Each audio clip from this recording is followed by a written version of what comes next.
one of you. Happy afternoon to each one of you. Today is Sunday. Normally, we allocate Sunday for our family. But despite that, you all have joined in such a big number. So, my actually compliment to each one of you. This shows your dedication for the profession to learn new thing, to revise whatever we learn. So that is a good practice. As we all are aware, the field of valuation, that is very challenging field, and actually we need to understand certain aspect of financial modeling in that direction. That is our today's topic of discussion, a financial model. Without that, we cannot actually we cannot have any of the valuation estimation that is playing a very important role in valuation. So we are going to discuss about that. We will have a presentation on that, and we will also have Excel, because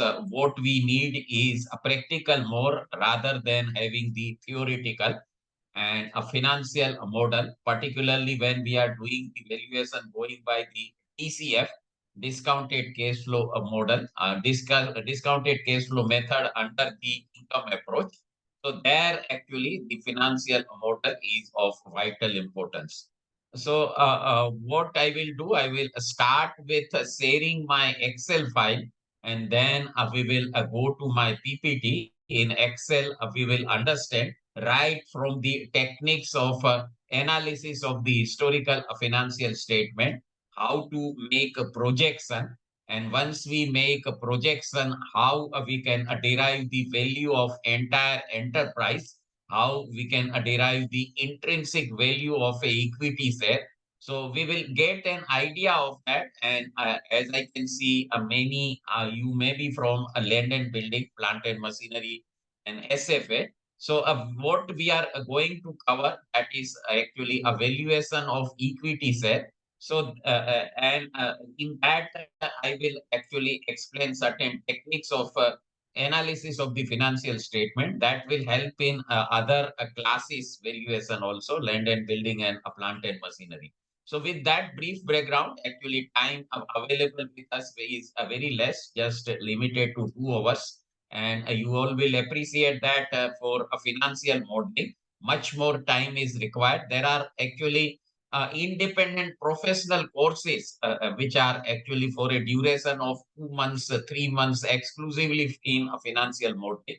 So that is having a very wide coverage.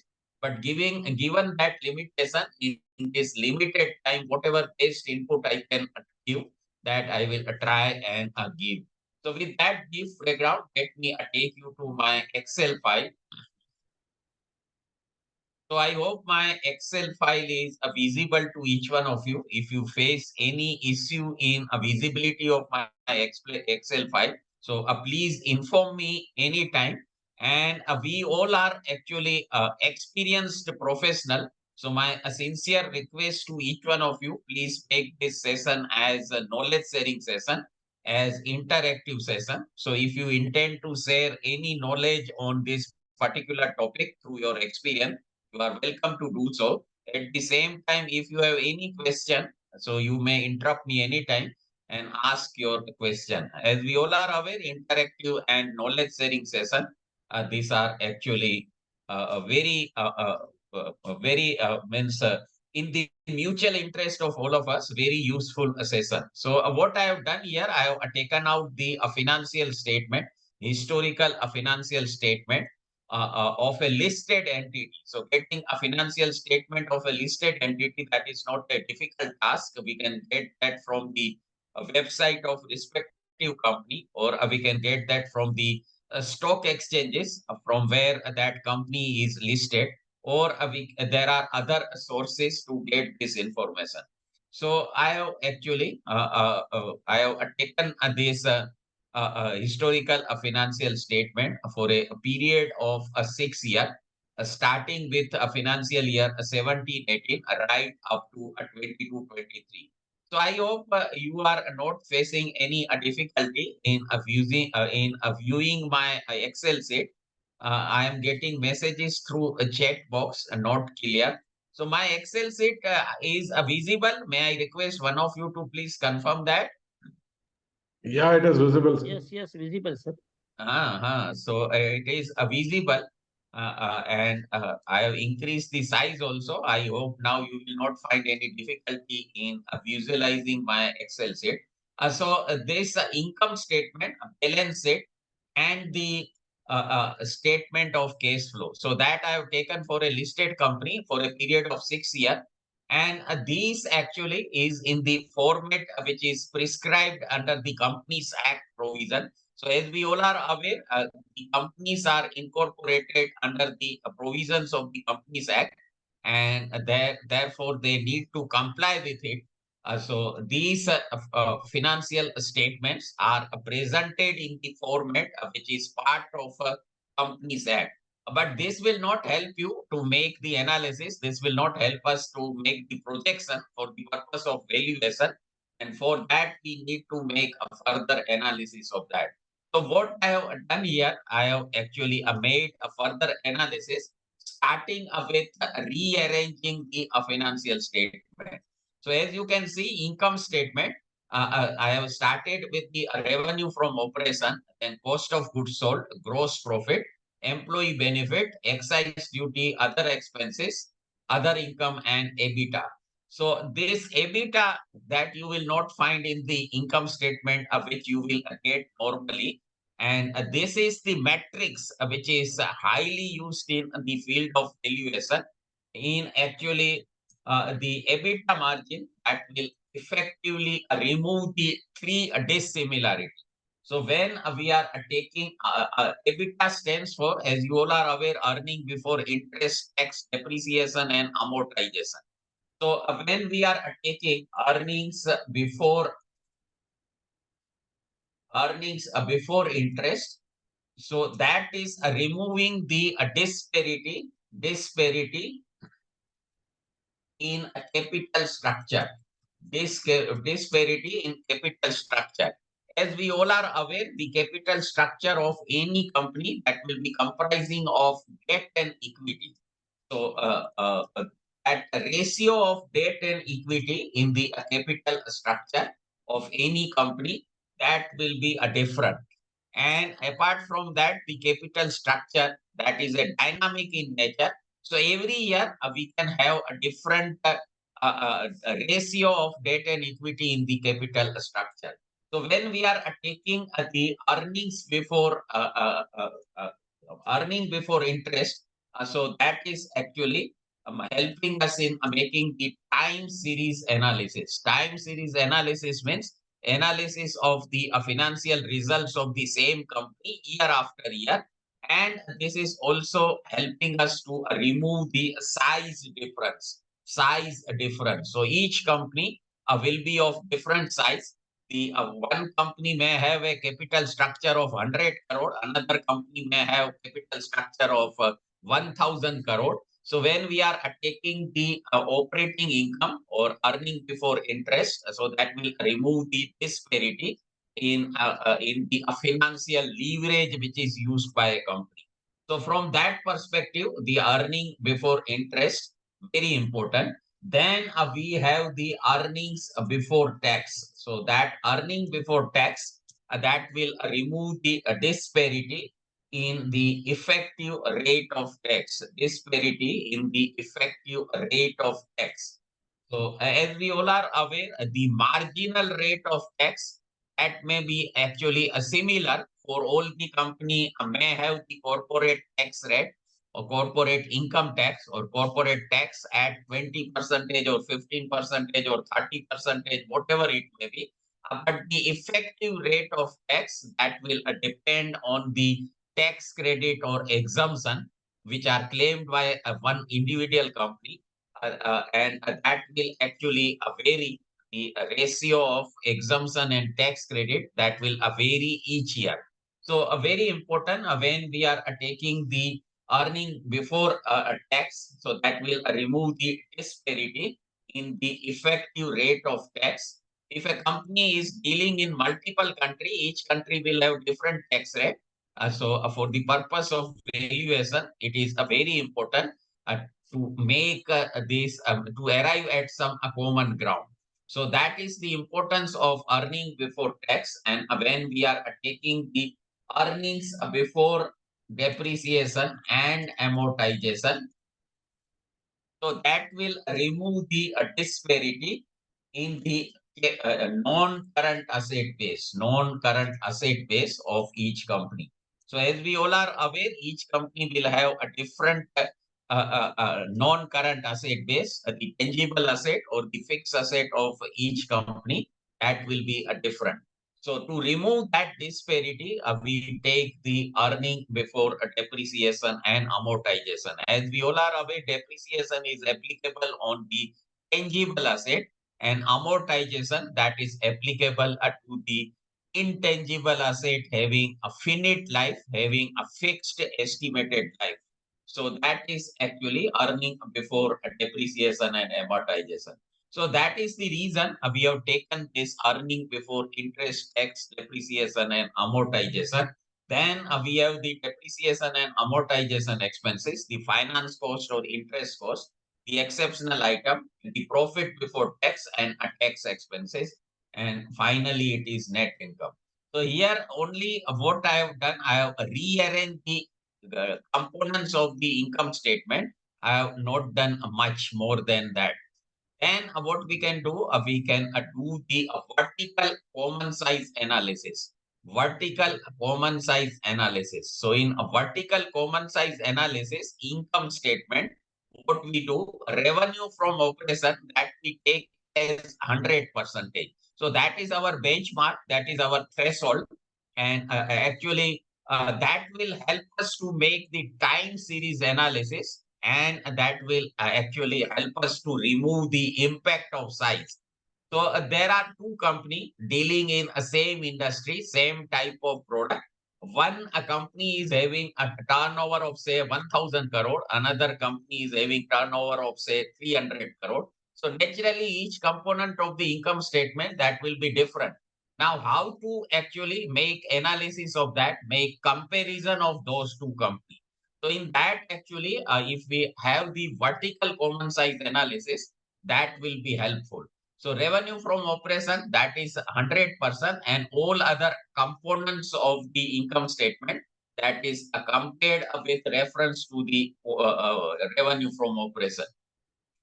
So as we can see here, the cost of goods sold of this company that is around 73.79% in 2018 as compared to revenue from operation.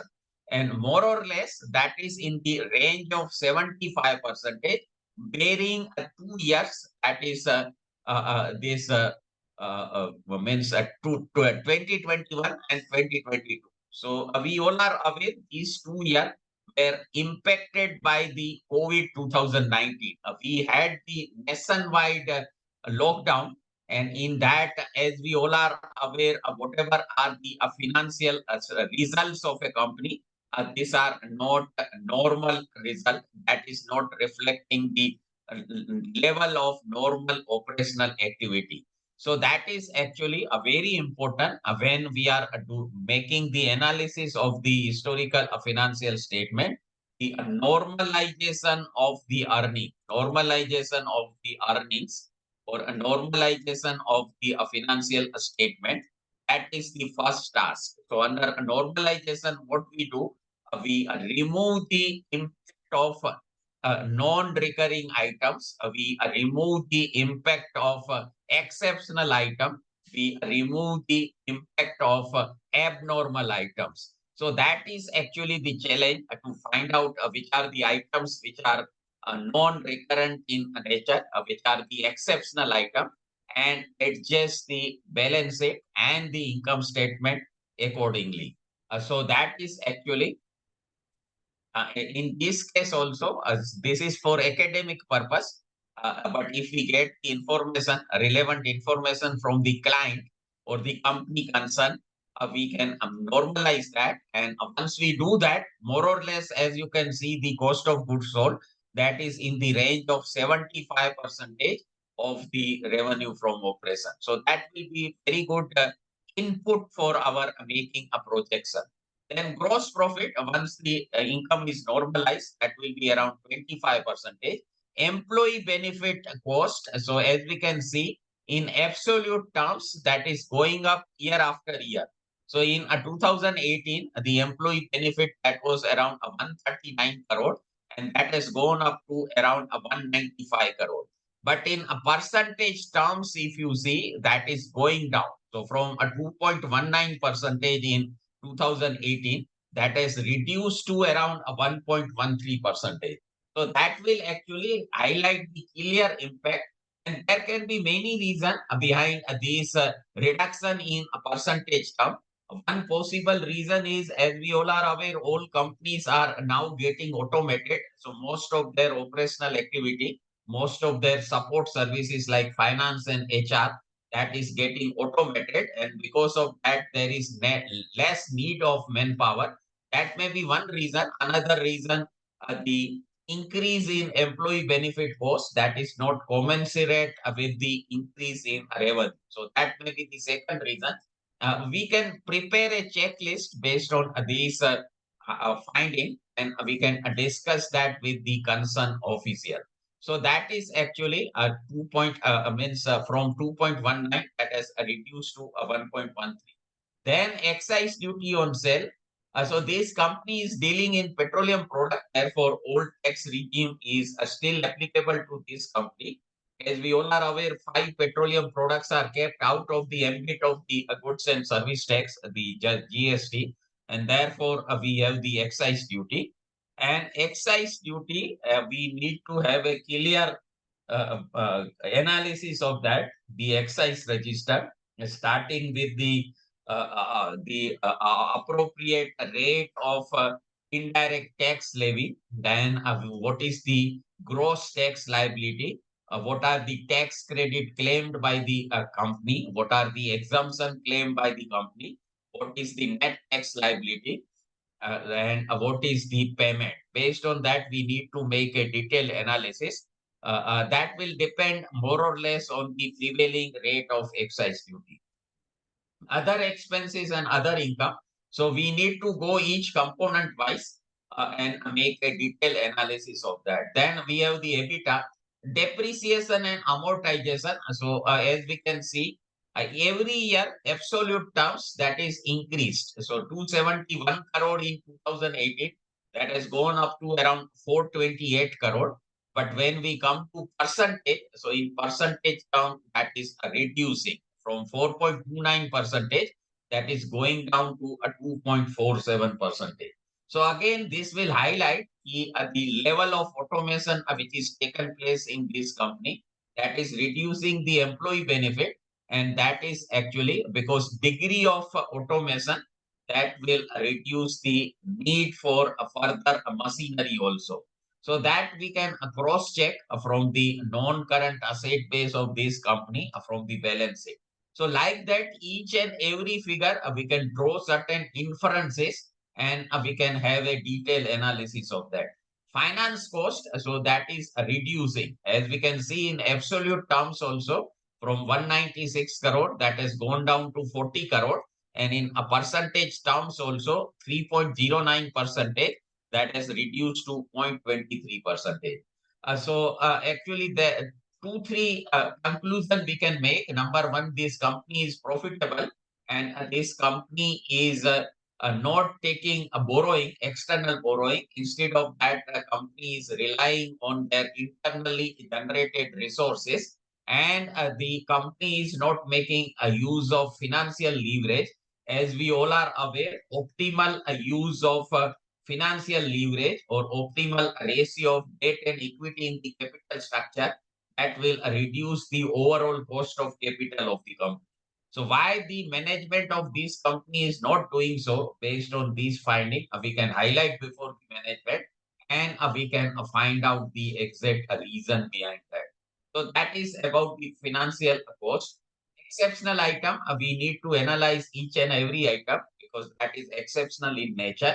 And tax expenses, again, we need to actually analyze the applicable rate of tax, what are the tax credit taken by a company, what are the exemption claimed by the company, what is the tax asset of this company. As we all are aware, there will be certain tax asset and a certain tax liability in the balance sheet of a company based on difference in profit or earning as per the financial statement and earning as per the tax return. So that will never match, that there will be some difference in that. So that we need to find out. And then we have the net income. So that is actually tool number one of making a financial statement analysis, that is vertical common size analysis. Then what we can do, we can have the horizontal common size analysis. So in a horizontal common size analysis, what we do, we select one base year. We select one base year and all other subsequent years financial statement component, we compare with that with the base year. So here what I have done, I have taken 2018 as the base year. So that is reflected as one, as you can see. And all other year, subsequent year, I have compared that with the 2018 numbers. So as you can see, my revenue from operation in 2019, that is 1.26 times of 2018, 1.66 times, 1.59 times, 2.73 times. So like that, actually, we will get a pattern, we will get a trend. As we can see, means there is an increase of 1.26 times in 2019 in revenue from operation, but cost of goods sold, that is 1.3 times. So what is the reason behind that? That we need to analyze in a greater detail. So likewise, we have done for all the year. So in horizontal common size analysis, we select one base year and all subsequent years financial statement that we compare with the base year. So that is what is horizontal analysis, and we can actually do the analysis accordingly. Then inflation adjusted number, again a very important. So we all are aware each year there will be impact of inflation purchasing power. So the revenue and the expenses that will be impacted by increase in price, either increase or decrease.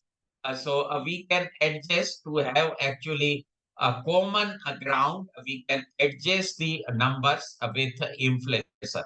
So here I have taken the 4% inflation, as we all are aware, as per the agreement between MPC, that is Monetary Policy Committee of the Reserve Bank of India, and Government of India. So there is one agreement, and according to that agreement, the tolerable limit of inflation that is fixed at 4% with a 2% variable. So that is the tolerable limit. So what I have done, I have adjusted this income statement number with the inflation number. So as we can see, revenue from operation of this company, that was around 6,339 crore in 2018. So if I adjust that with inflation at the rate of 4%, so that will get reduced to around 6,095 crore. So like that, we can do for all the year and for each components of the income statement. So that is about the real number. That is not a nominal number. These are the real number. A real number means that is adjusted for the impact of inflation. A nominal means not adjusted for the inflation, that is at a level of current year's price. So that is again a very important, inflation adjusted. So far, what we have done, we have gone through the vertical common size analysis. We have gone through the horizontal common size analysis and inflation adjusted numbers. Then what we can do, we can have the horizontal analysis of the financial statement. So in horizontal analysis, what we do, we compare the current year figure with the previous year figure. Compare the current year figure with the previous year figure. And as you can see, that can be done both in absolute number as well as in a percentage terms. So as we can see, the revenue from operation of this company, that was around 6,339 crore in 2018. and that has gone up to around 7,962 crore. So we can conclude that the revenue from the operation of this company that has registered a growth of around 1,623 crore in 2019 as compared to 2018, and that is around a 25.60%. So you can see all these are formula driven. You can see the formula in the formula bar wherever required. So that is actually a formula driven. So likewise, actually, we can do for all the elements of the income statement. So I hope this is useful. Here we can get wherever certain abnormalities are there. So purpose is to get the abnormality and make further analysis. So as we can see from 211 percentage to negative 24 percentage to negative 14 to positive 27 to positive 11, there are fluctuation in this, and that we need to understand the reason behind those fluctuations. We need to get further detail from the management of company on this. So like that, wherever certain abnormalities are there, so that we need to find out the reason from the management. So that is the purpose of horizontal analysis. Now, what we can do, we can make use of certain statistical function, certain statistical analysis tool which are available, starting with the moving average, so in moving average, what we can do, we can have actually the figures at a 2 yearly interval, 3 yearly interval, based on our requirement, based on information available with us. So here, what I have done, I have actually found means arithmetic mean. So that is simple arithmetic mean, a simple arithmetic average of earnings of means of the income statement component for a period of 6 years, that is between 2018 and 2023. So as you can see here, actually I have taken this arithmetic mean between 2018 to 2023. We can conclude that the revenue from operation of this company, that is around 11,496 crore between 2018 and 2023. So likewise, we can do for all other components of the income statement. That is 8,700. Cost of goods sold is around 8,724 crore. Gross profit, that is on average around 2,771 crore. So that is the moving average. Then what we can do, we can find the geometric mean. So geometric mean, normally that is useful to arrive at one composite rate. So that is actually widely used by the investors and the fund managers of a mutual fund, of private equity, of private capital, whatever we may know, call it. So if I give the simple example, supposing I have purchased equity shares of Reliance and I am holding those equity shares for a period of 5 years. Now, during those 5 year holding period, I will have a different rate of annual return. So in a first year, supposing my return by way of price appreciation and a dividend income, that is around a 10%. In a second year, that is 15%. Third year, it is negative 1% due to some exceptional circumstances. Fourth year, again, that is plus 7%. A fifth year, that is plus 9%. Now, all 5 years, I have a different rates of return.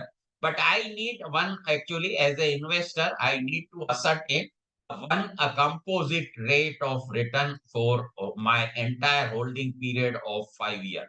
So what I can do, I can find the geometric mean.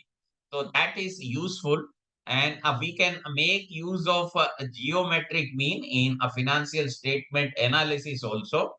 So that will actually give us the conservative figure. The concept is always wherever the figures are different year after year, the moving average or simple arithmetic mean that will be greater as compared to geometric mean. So wherever we need to have the conservative approximation, conservative average of the results of different year, we can find the geometric mean. So you can see the formula in the formula bar, that is comprising of two functions. We have the sum product function and the geometric mean. So as we can see the geometric mean of this company, that is revenue from operation around 10,760 crores. So that is the geometric mean. Then what we can do, we can find the compounded average growth rate. Compounded average growth rate, again, a very important matrix in making the financial statement analysis. So as we can see, the revenue from operation of this company, that is around 6,339 crore, and that has gone up to around 17,306 crore in 2023. So we can conclude that the revenue from operation of this company, that has registered an compounded annual average growth rate of around 22 percentage, 22.25 percentage. So that is the compounded average growth rate. And we can actually find out here also, we can cross check that also. So in 2018, just give me a minute, I will highlight that. We will compare that year.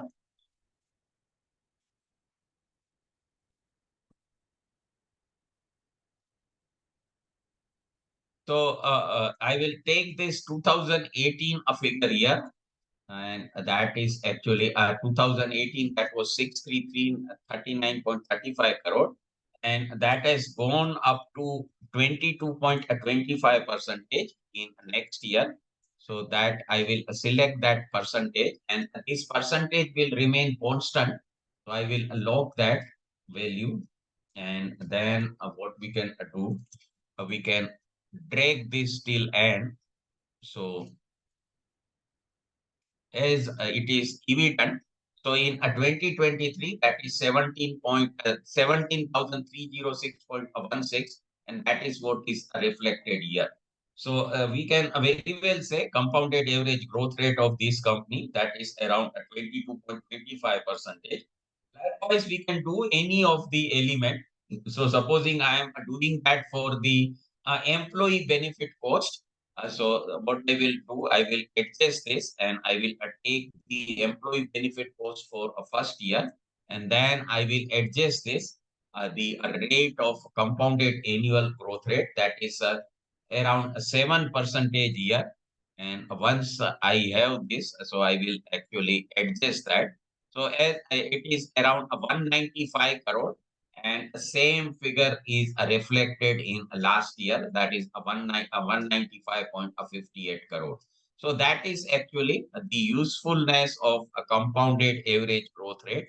Very important to determine that, to make the projection. All this exercise, all these techniques of financial statement analysis, we are using that for actually making a further projection. And then what we can do, we can find the weighted moving average, weighted moving average. So here I have the figures between 2018 and 2023. So we all know, if I need to make the projection for 2024, the chances of repetition of 2023 figure in 2024, that is more as compared to chances of repetition of 2018 numbers in 2024. So what we can do, we can assign the weight actually. Here, what I have done, I have assigned a 29 percentage weight to 2023 number, a 24 percentage to 2022 number, a 21, 19 percentage, and like that, actually, all year I have assigned the weight. These weight here I have assigned on a random basis, but based on the ground reality or information available in each case, we can adjust this weight. So supposing if a company is not having a normal year, operational activities of the companies are affected in a particular year, we can assign less weight to that, and we can assign more weight to the actually results of the company in which the normal activities are there. So that actually we can do either on random basis or based on the information.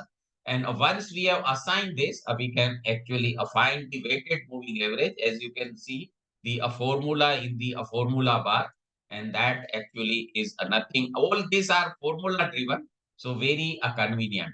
So that is actually income statement. We have completed the vertical common size analysis, the horizontal analysis, the moving average, the geometric mean, the compounded average growth rate, the weighted moving average, the horizontal common size analysis, the inflation adjusted number.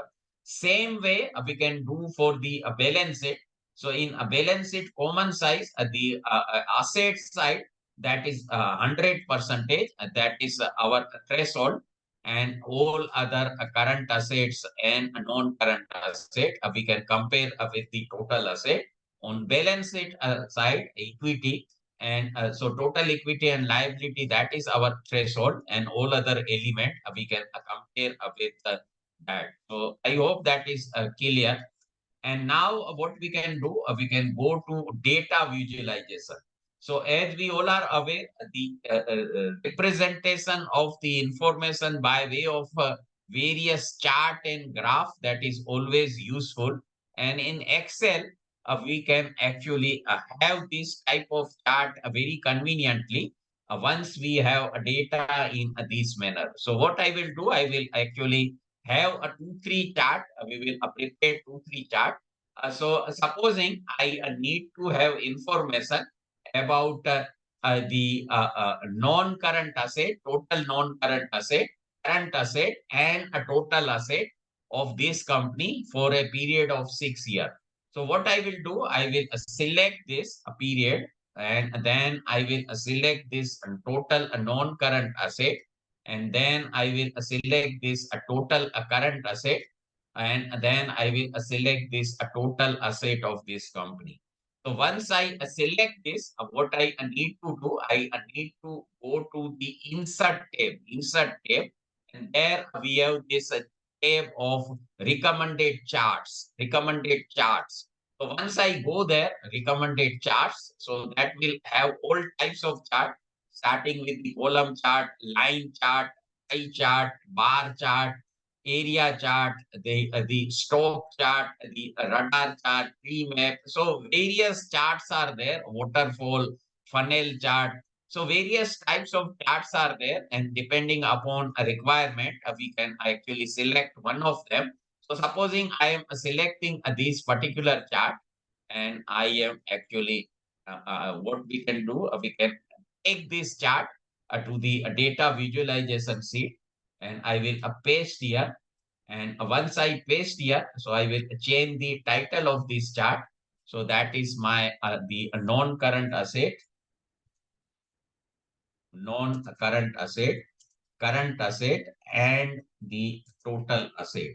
So this chart is reflecting three figures for me: a non-current asset, then a total current asset, and means a total asset. And then actually we can have various types of chart. So chart design also, various alternatives are there.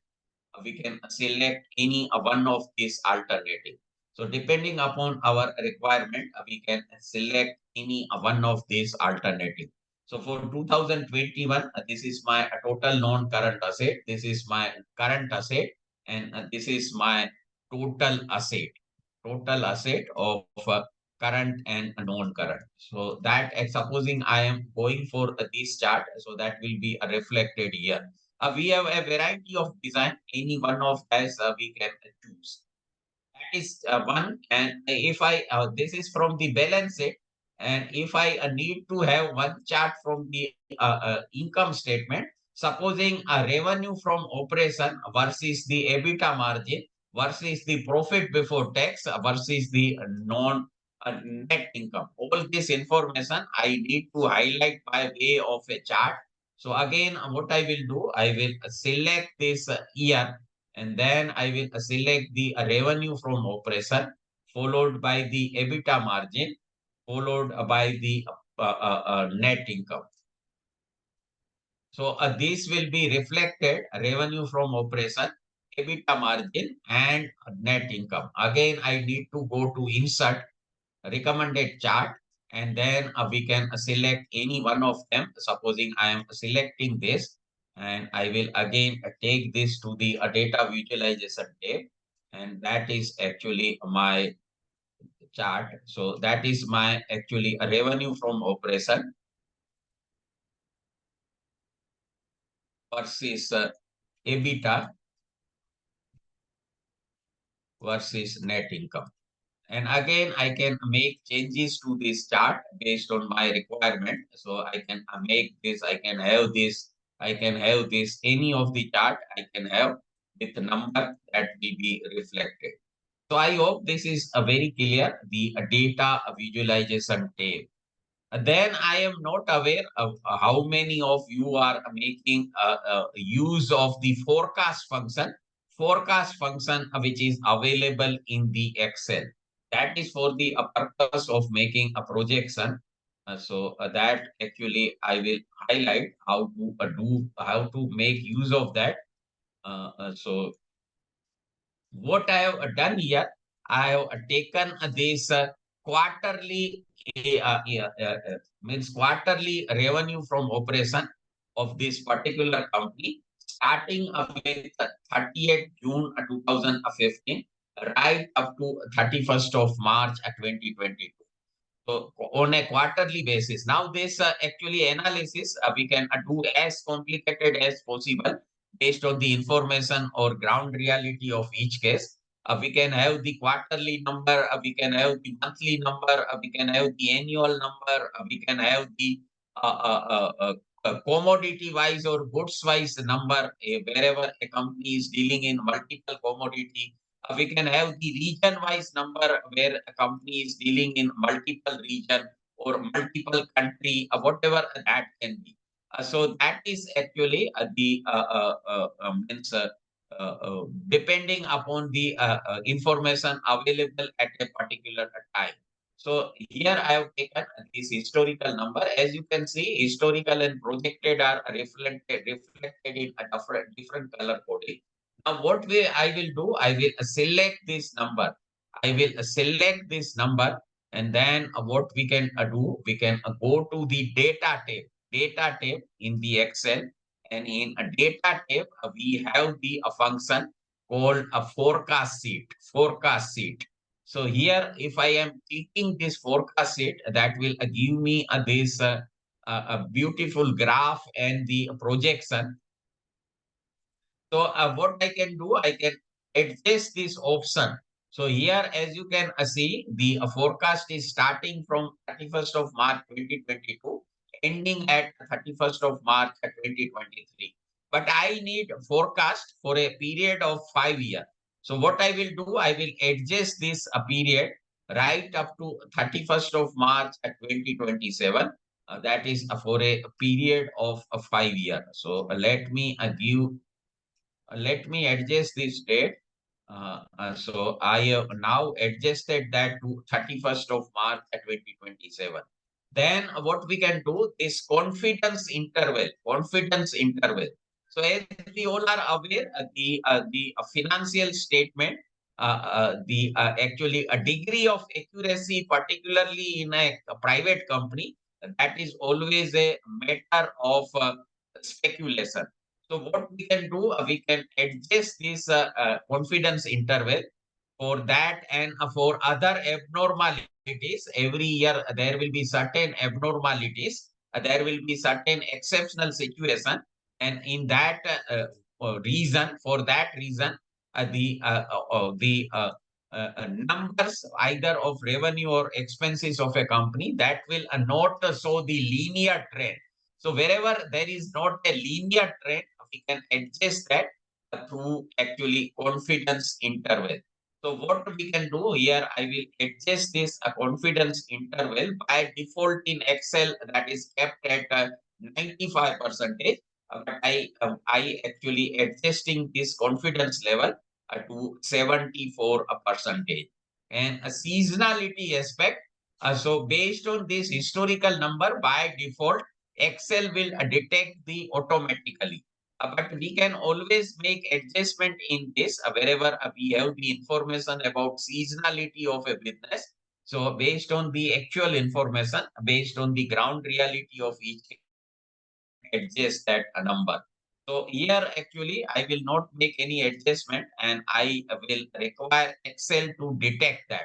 So once I do this and once I have this create command, so that will give me the entire forecast sheet. So as you can see, this is providing me the forecast for a period of next 5 years on a quarterly basis, because my these numbers are on a quarterly basis. So on a quarterly basis, that is providing. Why 74 percentage? That is random, madam. That is actually we can have any number. We can have the 70 percentage, or we can keep that at 95 percentage. So that adjustment will be made on information available. So here I have made on random basis. We can even keep at 95 percentage. So there is no reason, except when we have the specific information, ground reality, we can adjust accordingly. So I hope that is clear. If you have any further question, you can ask that. So this is providing me the three different scenario, the projected numbers, quarterly basis, the revenue from operation. And what we can do, we can compare these results. So what I have done here, I am having these actual sales numbers for next financial year for 4 years. So that actually what I will do, I will copy this from here and put this here. Just allow me 1 minute.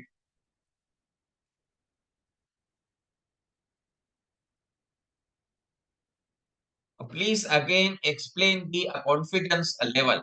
So confidence level actually, as we all are aware, of these historical results, whatever are reflected here. So whatever projections are made by the Excel, that is based on these historical numbers. And this historical number, unless we adjust the confidence level, Excel will presume that whatever is the linear trend in this linear trend, that will continue. But we all are aware, like in 2020, we had abnormal situation, nationwide lockdown, COVID 2019. Because of that, the results are impacted. At the same time, as we all are aware, we will not discuss further, but each company they make certain adjustment to their financial number.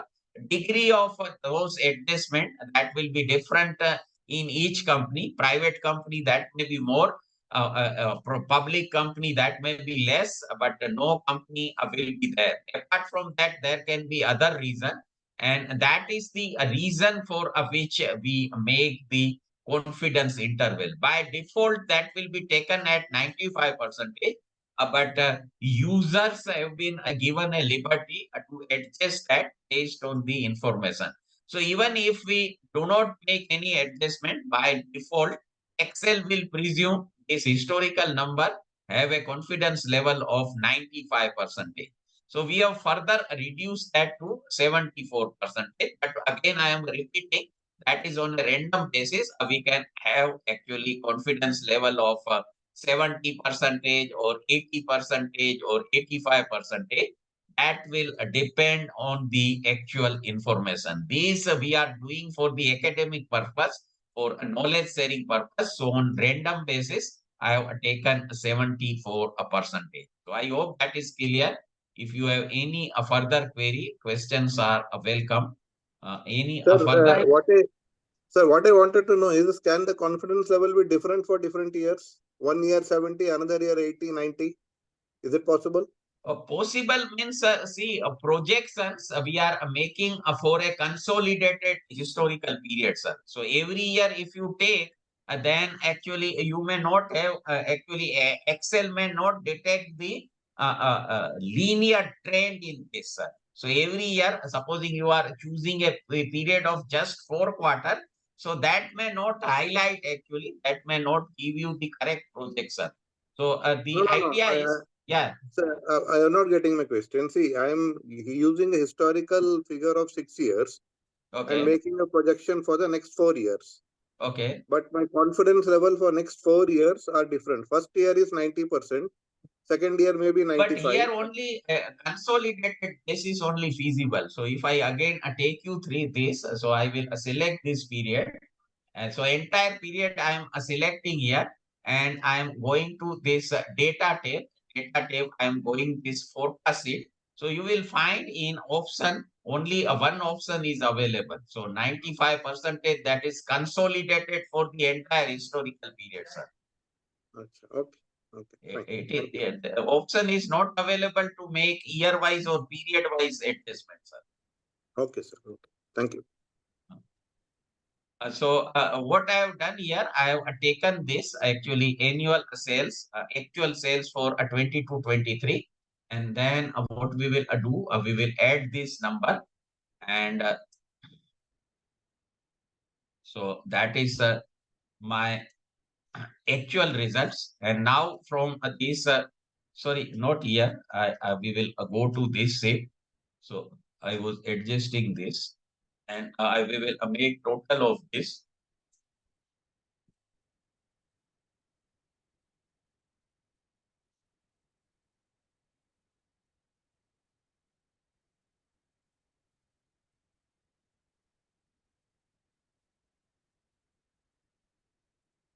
And what I will do, I will take these all three estimates. So that is a lower confidence bound. So lower confidence bound, sorry, value based. So that is my lower confidence bound. Then I will go by the base case scenario, that is base case. So that again I will paste here.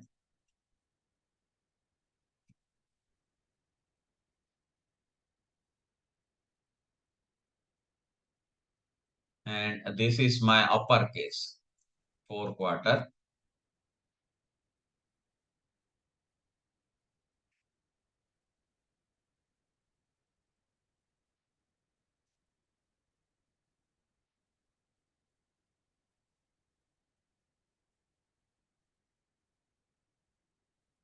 So as you can see, this is my actual result in a lower confidence level, that is 17,000, then 20,000 and 23,000.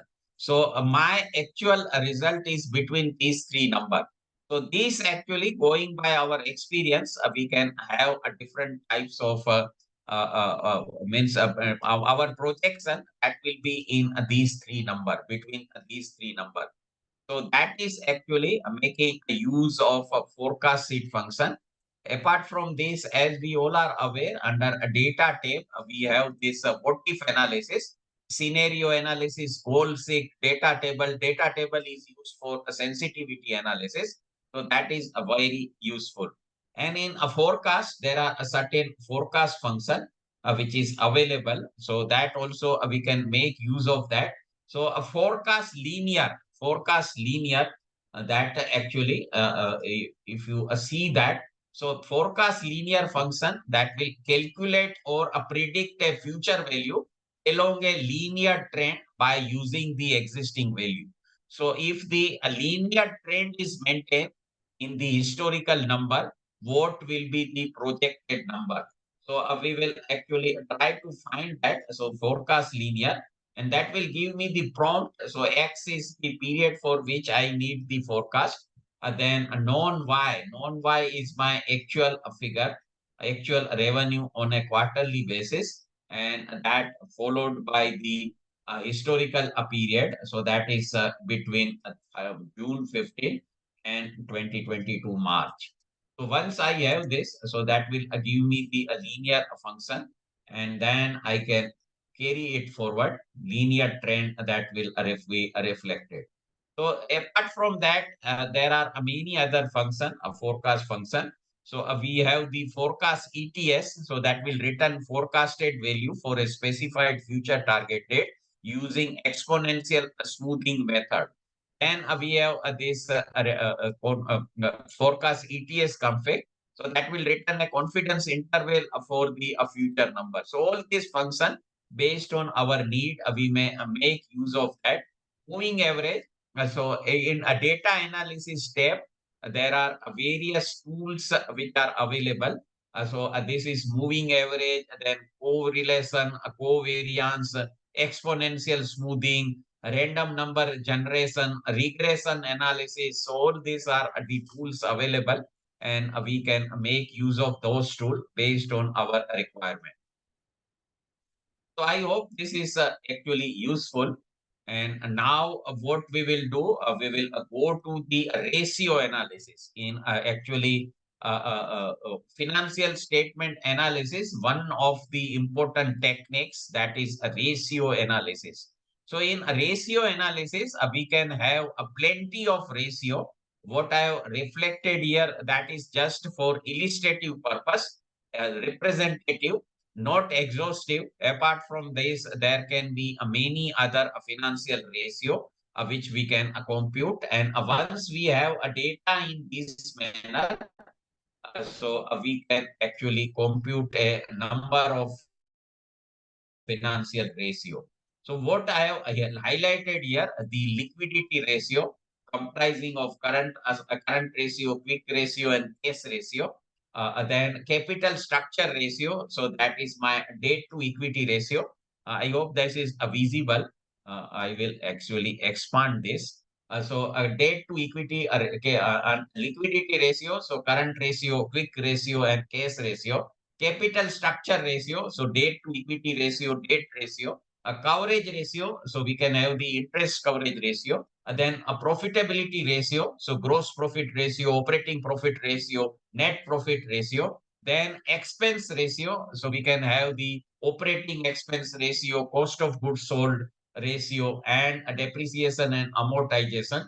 Activity ratio. So we can have a plenty of that, starting with the receivable turnover ratio, days to sales outstanding, the inventory turnover, days to inventory on hand, payable turnover, days to payable outstanding, asset turnover. So total asset turnover, a fixed asset turnover, current asset turnover, a return on investment. We can have a return on equity, a return on total asset, operating return on asset, DuPont framework analysis.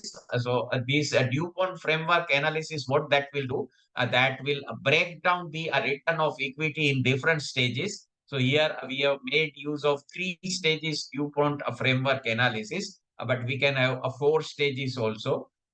Net income by revenue, sales by average total asset by average shareholders equity, and that will give me this ratio. And then case conversion cycle. So days of inventory on hand, as and then we will add to that days of receivable and reduce the days of payable outstanding. So that will give me the case conversion cycle. Exactly in how many days my inventory is converted to case again. So that is my case conversion cycle. So all this actually, this is formula driven. You can see the formula here. So that is very convenient once we have the analysis in this manner. So ratio analysis, we covered. Data visualization, we covered the forecast sheet function. Now, what we will do, we will ascertain the weighted average cost of capital. Weighted average cost of capital, very important for a company. So that is our discounting rate. Now, actually, perpetual growth rate. Perpetual growth rate. So as you all are aware, just give me a minute.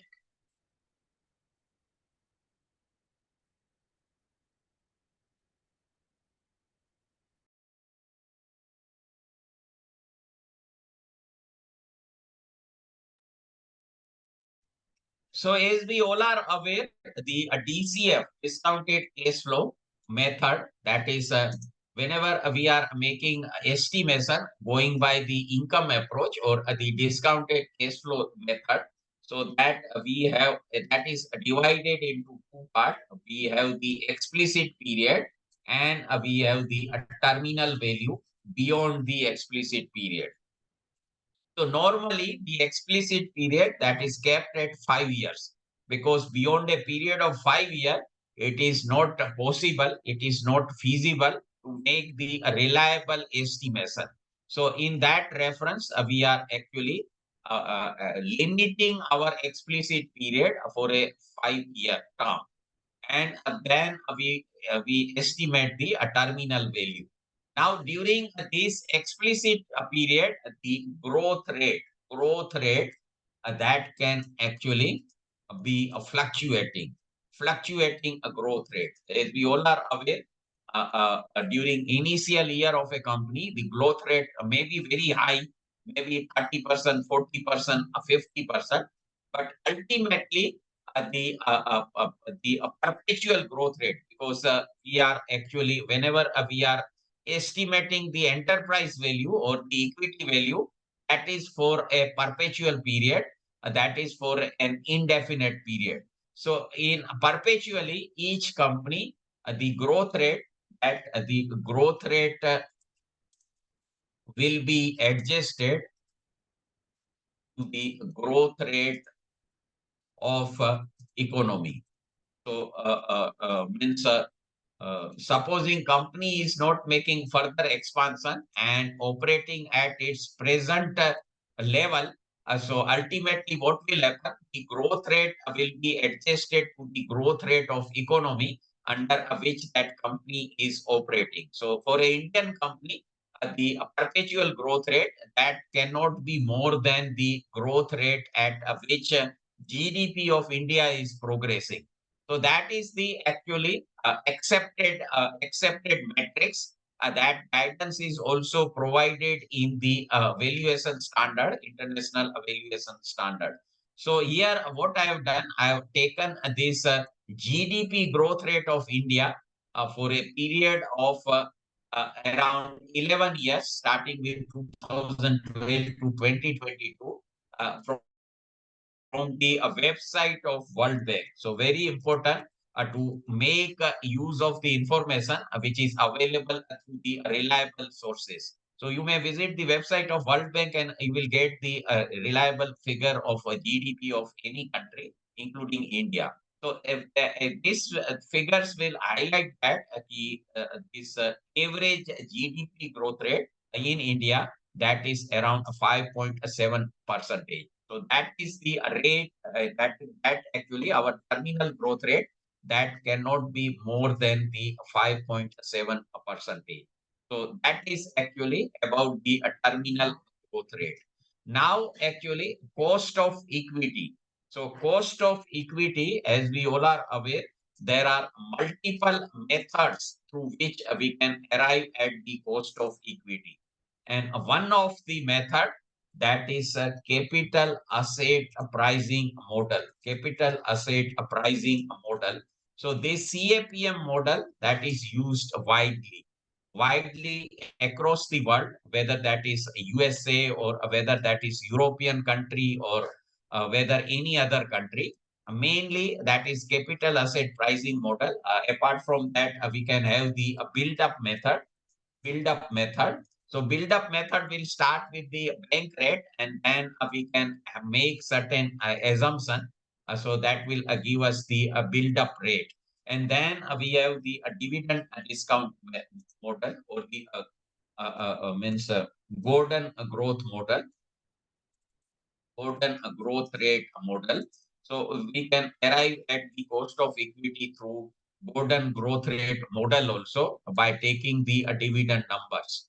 So there can be multiple methods to arrive at the cost of equity, but majority is capital asset pricing model that is used widely. So we all are aware about the formula of capital asset pricing model, that is risk-free rate plus beta multiplied by a risk premium, equity risk premium, ERP. And ERP, equity risk premium, that is nothing but the market return minus the risk-free rate.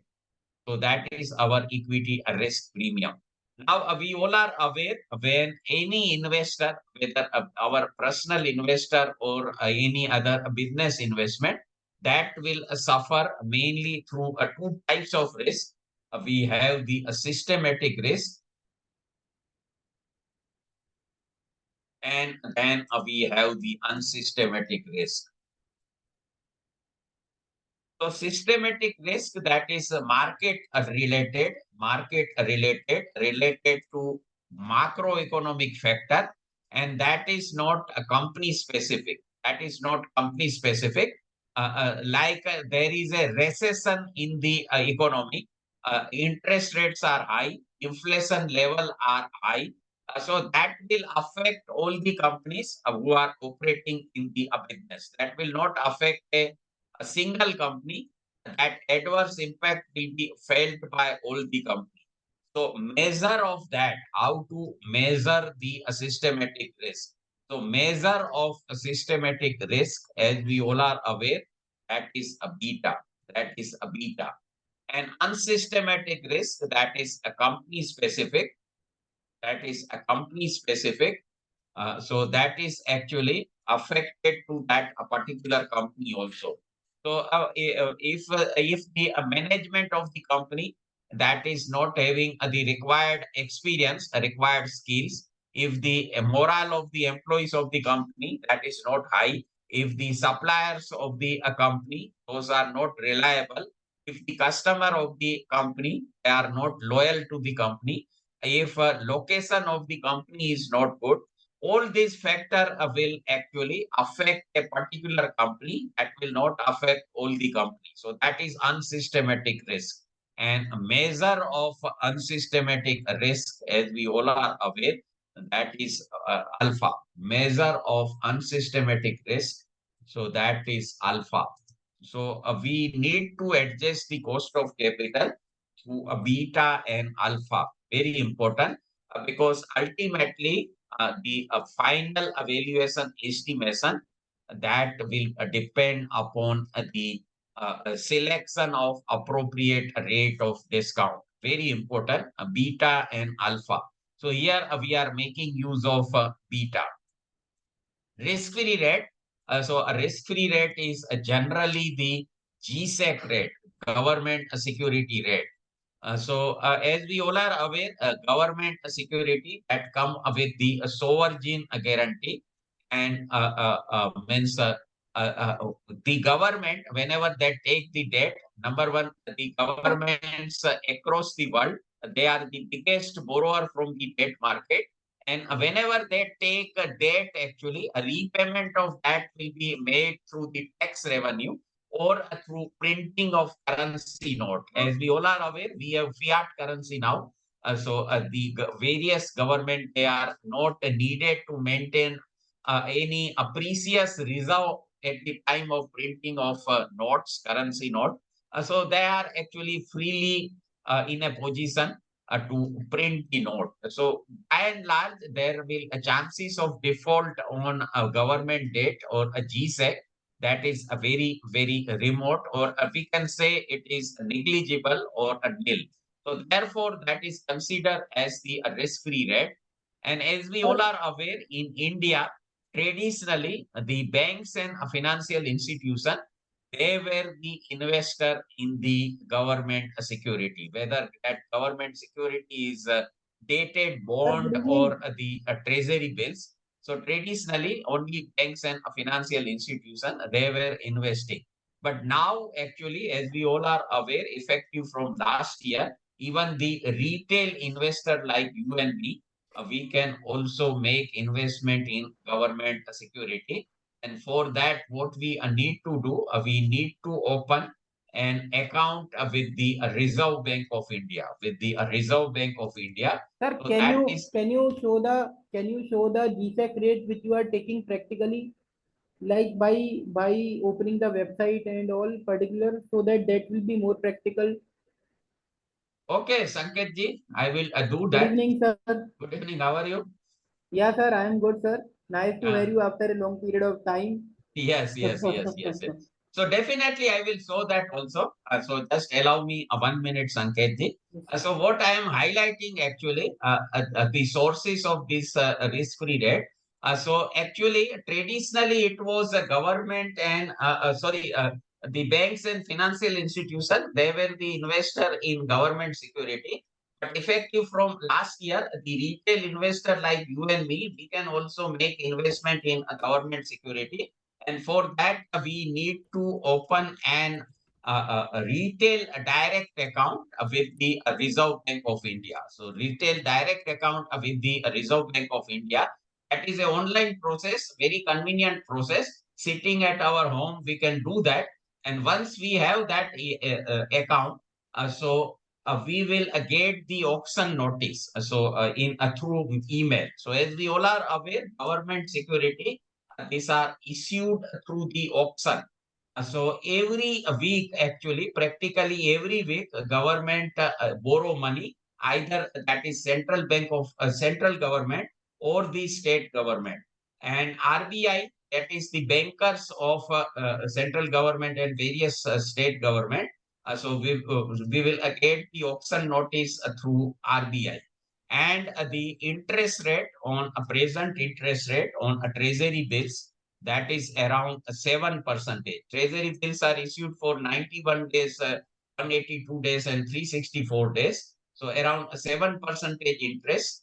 And on dated security, which are issued for 5 year, 10 year, 30 year plus, that can be issued. Recently, a government of one of the country has issued the security for a period of 92 years, as high as 92 years. So if we want actually a fixed return, so we can make investment in a government security.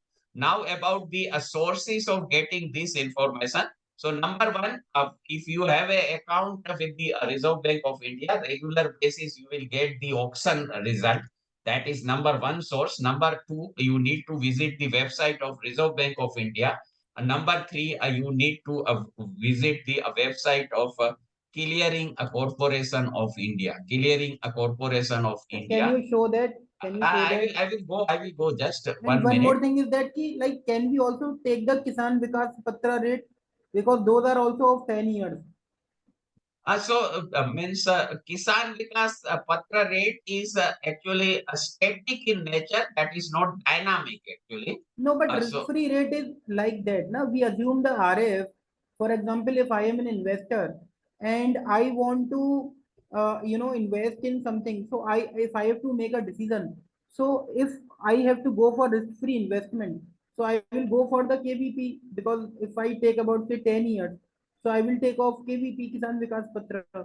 So instead of taking GSEC rate, GSEC, because these are very dynamic and liquid investment, or the treasury. So can't we take the long-term FD rates also, because these are also the risk-free investments?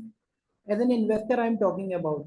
Because see, if we drive this RF plus B, RM minus RF formula, so like this formula gives the risk-free interest plus the additional risk which I am bearing for investing in the unsecured listed, in the unsecured market. So through that create the expected rate of return. So that's why I'm saying that if as a wise investor, if in the Indian scenario we can see in a normal parlance, so can't we take the KVP rate or the any say 5 year bond or 5 year this FD rates? okay, so I understood your query, Sanketji. Now, my tell on that is actually valuation we are doing on a specific rate. Many times, what is happening? You quoted the Kisan Vikas Patra. So, Vikas Patra rates are actually revised on a period of half yearly basis or annual basis. And in the period of volatility, there may be sizable difference in the current rate and the Kisan Vikas Patra rate. So you can take that. I am not disputing that, but you need to justify. Normally, what is happening actually the current government security rate of equal maturity, that is taken as the basis. And because valuation that is related to a particular date. Here we are not No, but talking about the on the investment. valuation date, na, on the valuation date, na. Suppose if I am doing the valuation on today, on 17th December. So on this date, what is the 10-year rate of interest is there of the KVP or the 5-year FD? So that we will take. So So that because is that will your not change, actually na? say this is subjective, this is judgmental. If you find that is a good, you can take that. But I am telling you the normal practice. Normal practice is current GSEC rate. No, because because why I am taking this, because someone in the past, like one assignment has came to me in the past, and the management of they are saying that you should take this KBP rates also, because See, if you will we not be driven by the management of a company. As a valuer, you are supposed to make your own professional decisions. Okay. no, but we have to give the justification of each and everything to the Yes, management. so justification you are taking current rate, that is more logical than you are taking the past rate. So when you are taking the current GSEC rate, so you are taking the current rate on the valuation date, prevailing rate. These rates of Kisan Vikas Patra, that is actually revised on a periodical basis, but there you will not find much difference in that. So if you are able to justify that through your valuation report, you can do so. I am actually informing you the general practice, Sanket. And one more question is there, that many a time to increase the discount rate, many people, many merchant bankers and the registered valuers, what they are doing that they are adding say 5% or 10% in the name of the CSP, company specific premium, or the economic impact and all. So like how to justify all those 5% and 10% rates? Because Okay. frankly speaking, that there is no such study or the basis we I mean I have created any certain basis which I can put into my report, and I can say that okay, this is the basis, that through this basis I have increased the discount rate by taking 5% or 10%, because this is a fixed rate, like RF plus B, RM minus RF is a fixed, and this normally comes like between say 12 to 15% in most of the cases. But if we go for some additional discount percentage, so how to justify that practically so that IBBI or any other government authority will not, raise a question in our report. So how to, take those, additional rates for increasing the discount percentage. Okay, so I understood your question. Now, what I will do, I will take you through my PPT first so that we understand, and then we will come to my Excel sheet. So just allow me, I will highlight this finding of a recently concluded survey. So this particular survey that was conducted by the NSE, that is National Stock Exchange, and EY. So EY, as we all are aware, one of the four big consulting firms. So a basis of estimating the cost of equity. Now, this particular survey that is available on the internet, and you can download that for further information, full survey report. So basis of estimating the cost of equity. So most company that is greater than 50% prefer using organization specific hurdle rate. Organization specific hurdle rate, as we all are aware, hurdle rate that is used in a case of capital budgeting decision. So whether to elect one a particular capital project or not, that decision is based on the hurdle rate. So in India, maximum of 50%, they go by the hurdle rate as their cost of capital. And a little over one third of the respondent indicated that they use CAPM approach, which is in a contrast to the developed market of US and Europe, where application of CAPM is CAPM in a discount rate estimation that is much more widespread. So CAPM, we were deliberating on that, and we will have more deliberation on that. And given the volatility seen in equity market in the recent times, so CAPM, that is considering the market factor, risk-free rate, market specific, then actually a beta market specific, then this yeah, risk premium, equity risk premium, that is also market specific. So any volatility in the equity market, that will be reflected in a CAPM discount rate also. So this survey was conducted immediately after the lockdown in 2020. So therefore, volatility was more in the equity market. So trend observed in the previous survey using bank lending rate with necessary adjustment, that is continued to be the preferred benchmark. So that is another way of estimating the cost of equity. So we have three approaches. Number one, the organization specific hurdle rate. Each company will have their own hurdle rate in order to uh, particularly decide the capital project, but use of that in valuation, according to me, that is not correct, but that is the ground reality prevailing in India. Number one. Number two, it is CAPM, which is widely used in a developed country like US and Europe. And then we have the preferred, then we have the build-up rate, which is starting with the bank rate, and then they are making the necessary adjustment. So using the bank lending rate as the starting point for a discount rate estimation, that was observed predominantly in the FMCG, consulting, healthcare, chemical, and retail sector. So they are going actually whatever is the prevailing bank rate, and then they are making a certain adjustment to that rate to arrive at the cost of equity. So what type of adjustment are made? That is the question from Mr. Sanket. So that is highlighted in the next slide. So what company specific factor are used to adjust the cost of equity? So that as I we discussed actually. So CAPM theory of discount rate estimation, the risk that companies are faced with that can broadly be put into two buckets: systematic risk and the unsystematic risk. So systematic risk of a company, these are dependent on the risk of overall market or industry, and that can be eliminated by diversification of investment. However, the unsystematic risks are specific to the company and not based on a factor that will affect the overall market or even the industry. So therefore, unsystematic risk that cannot be eliminated by a diversification. So while systematic risks are represented by the beta, which is part of discount rate estimation as per CAPM, unsystematic risks are represented by the alpha. And here is the reply to your query, Sanketji. So there are various factors that could necessitate an alpha adjustment, company specific risk, unsystematic risk, to the cost of capital. So the respondent identified a company project specific risk perceived at the time of evaluation as the biggest factor, followed by uncertainty stemming from conservativeness or the aggressiveness in a projection used for the analysis. So all sir these but are the report में कैसे लिखेंगे, मतलब report में कैसे report में वो nothing in 5% 10% कैसे हम मेंशन करेंगे वो? nothing in मेरे को ये evaluation. जानना है कि मतलब मेरे को ये जानना है, अगर हम डिस्काउंट रेट इंक्रीज कर रहे हैं, हम 10% ऊपर ले रहे हैं डिस्काउंट रेट को या 15% ऊपर ले रहे हैं, तो वो जो 10% या 15% है उसका क्या लॉजिक है, कैसे करेंगे उस चीज को? That is my question. Okay, G, in evaluation, nothing can be generalized.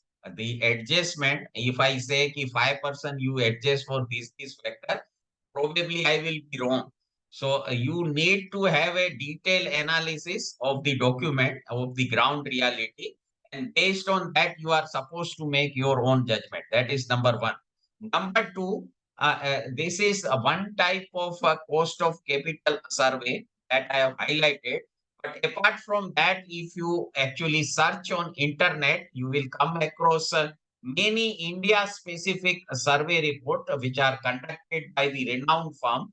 And in that, actually, they have highlighted what cost of equity, what cost of capital they are using for each sector, each sector. So you will get plenty of those survey report. That is number two. Number three, if you visit the website of Mr. Aswas Damodaran, you will find the sector-wise what cost of capital is used globally. Those detail you will get. So I am just giving you the idea about the benchmark which we can make use of. Again, the specific rate that will depend upon your conclusion based on the ground reality, based on the information, based on the document which are available with you for a particular evaluation assignment. We cannot generalize it. We can get a benchmark, we can get a threshold, but the exact number will be dependent on your own judgment. I hope that is clear. If you have any further query, Sanketji, you can go ahead. I will try to give reply to your query to best of my ability. No, sir. Thank you, sir. Thank you. I'm clear, sir. Thank you. Thank you. So since we have taken this, we will complete this. And then we have how do you use DCF technique to evaluate the investment opportunity? So as we all are aware, we have three approaches to valuation which are universally accepted world over.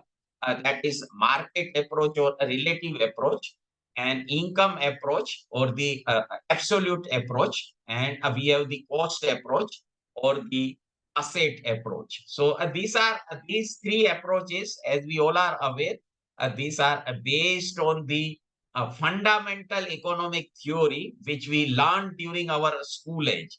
So that is nothing new. These are actually based on the, if I take you to my another presentation, so to understand that better, the three approaches to valuation, which are very, very vital. So just give me a minute. I will come back with another another PPT. So I will take just 1 minute.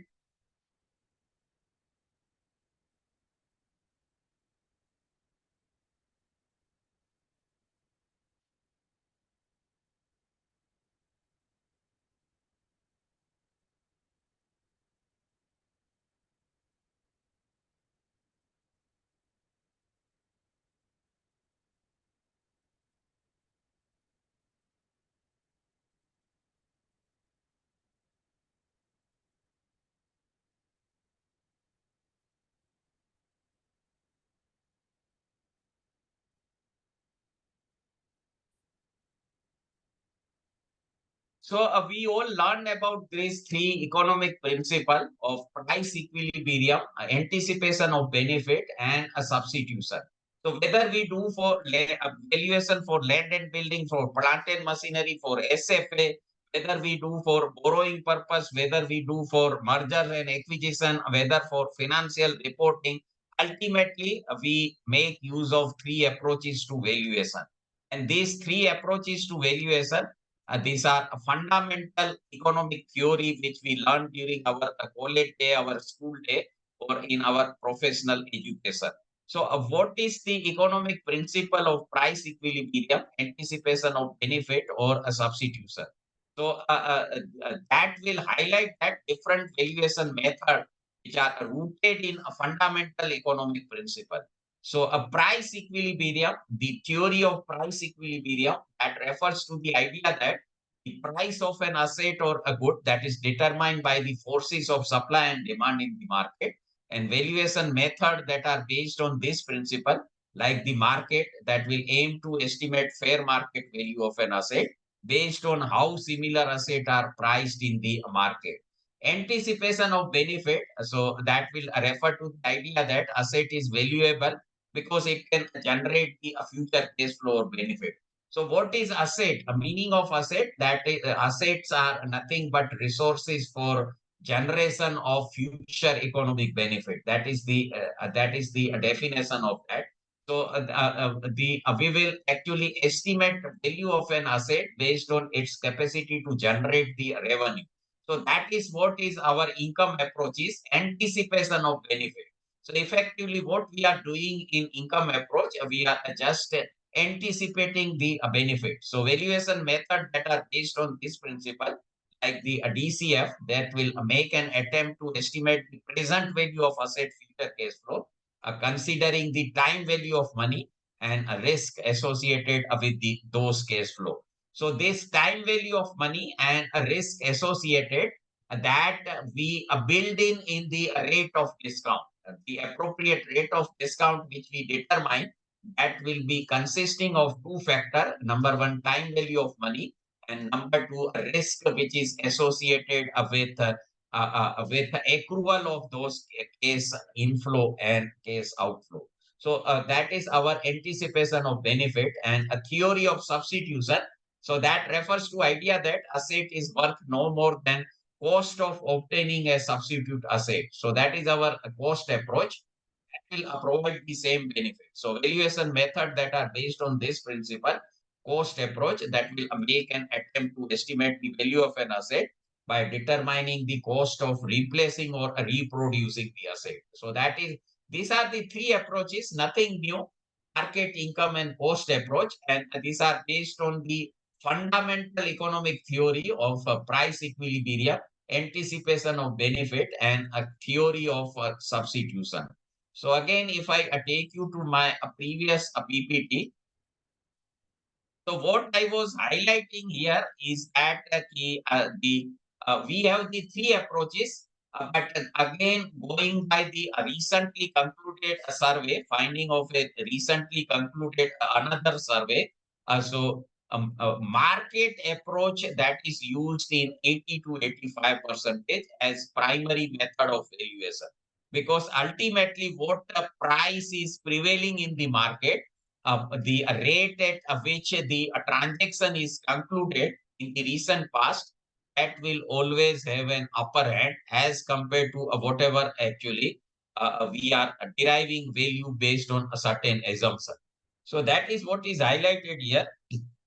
About 62% of the respondents consider the DCF method in combination with other method like the peer company multiple or a transaction multiple, and only about 20% of the respondents use the DCF analysis as the primary basis of making investment decision.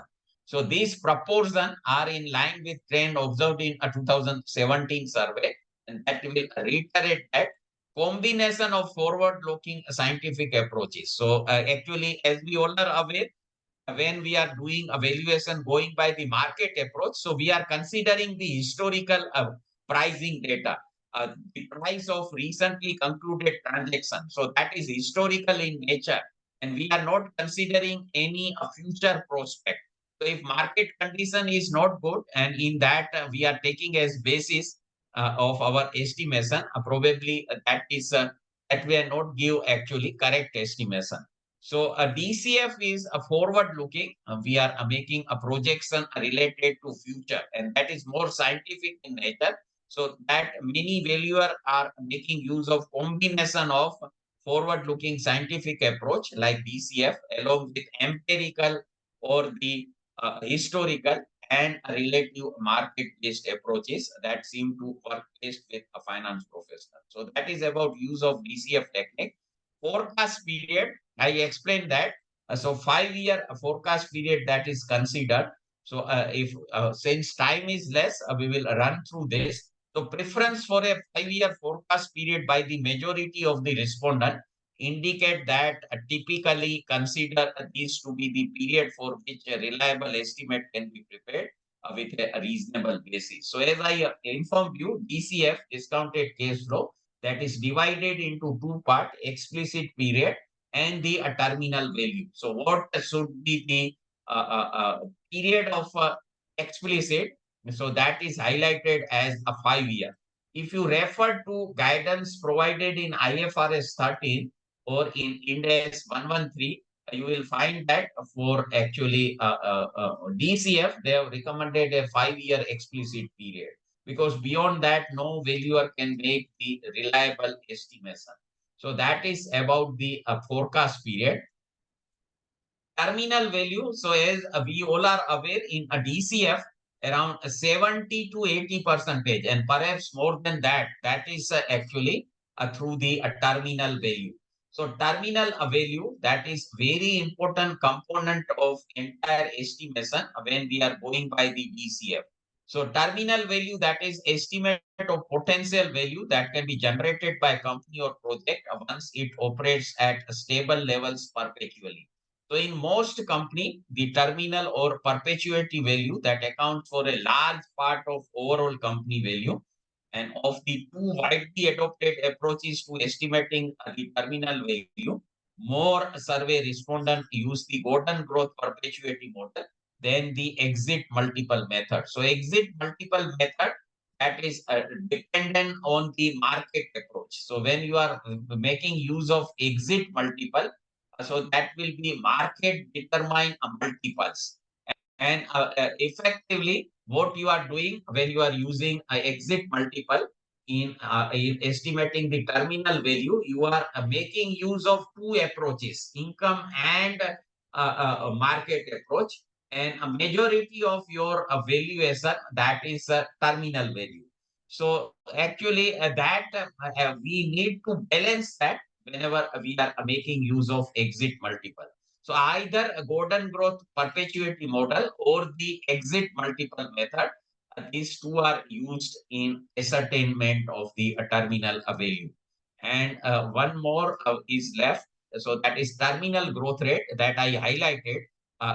So that cannot be more than the economy under which a particular company is operating. So that is what is highlighted here. The terminal growth, that is long-term stable growth at which a company estimate to grow beyond the explicit forecast period. And the average long-term stable growth rate for Indian business, as suggested by respondent, that is 4%. So 4%, that is less than 5.5%, the rate of GDP growth which India has achieved during last 11 years. So very important. This will give you idea what terminal, because many times questions have been asked what terminal growth rate we need to consider. So approximately 4%, that is on average considered by Indian account. So I hope that will actually highlight. So through this survey, we learn many things. Number one, a terminal growth rate, so that we can take at 4%. Terminal value that we can determine either by a golden growth model, golden growth perpetuity model, or the exit multiple method. The terminal growth rate that we covered, the forecast period in a DCF valuation, that we need to take 5 years, but that will actually depend on ground reality of each case. We can have a 3-year forecast period, or 10-year forecast period, or entire remaining life of the asset as the forecast period. So that will depend upon the ground reality of each case. But normally we consider a forecast period of 5 years. And a DCF technique, that is used as a secondary method of valuation. Primarily, that is the market approach which is used by the participant, and the company specific factor, what company specific factor or what type of alpha adjustment we need to make, that is highlighted here. And basis of estimating cost of equity. So there are multiple methods starting with CAPM. Then we can have build up rate. Then we can have the organization specific hurdle rate, or we can have many more such methods of estimating the cost of equity. So I hope that was helpful. And again, what I will do, we will go to my Excel sheet and try to complete from where we left. So what I was highlighting, this we all cover now. This is a perpetual growth rate, and this is the market return. So in CAPM, we need to have the market return. So what I have done here, I have taken this Nifty 50 figure. I have taken here the Nifty index as the benchmark for arriving at the beta value. So that I have taken for a period of 11 point half year, starting with March 2012 right up to 18th of July 2023. So this were the closing Nifty figure. In 2012, that was 5,296, and that has gone up to 19,750 as at 18th of July. Presently, as we all are aware, that has gone up to 21,000. So this is dynamic in nature, so that depending upon the date of valuation, this will change.